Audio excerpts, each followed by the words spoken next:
This is ChatThing, the easiest way to create custom AI chatbots using your data from anywhere. For example, Notion, any websites, and uploaded files.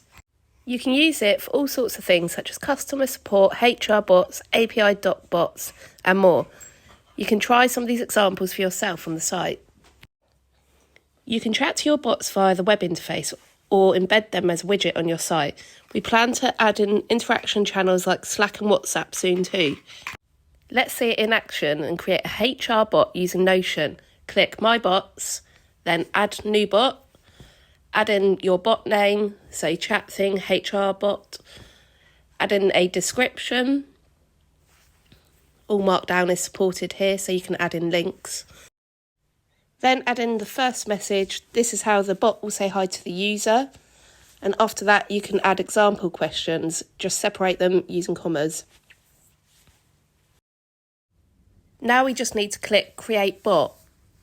Step 1 done. Next, we need to add our data source. And for this example, we're using Notion, but you can connect a website or upload files.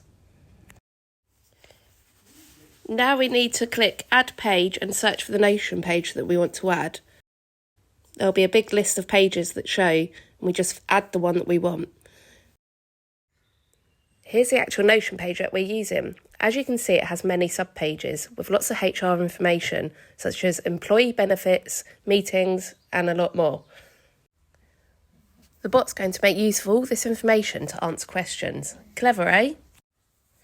Right, let's get back to it.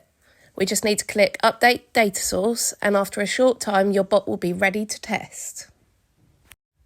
Right, let's click Open Bot and chat to our bot. Just going to click these example questions that we made earlier. And you can see it's working. Woo! But of course, you can type in your own questions as well. Once you've got your bot, you can really easily embed it into your site. Just click Embed Bot and you'll get the code to embed it as either an iframe or a floating chat widget. You can see an example of the floating widget on the ChatThing site itself. Whee! If you're feeling ambitious, you can change the bot's advanced settings to customise the way it responds to questions. For example, let's turn our HR bot into a pirate. Ahoy, matey! Go to Settings and open the Advanced section, then just untoggle the Use Default prompt. Now we can add our own prompt and tell the bot to respond as if it were a pirate. Click Update Bot and let's go test it! Let's ask it the same questions again, and you'll see we'll get the piratey response we asked for. Shiver me timbers! If you like what you see, then sign up for a free account and start creating bots today.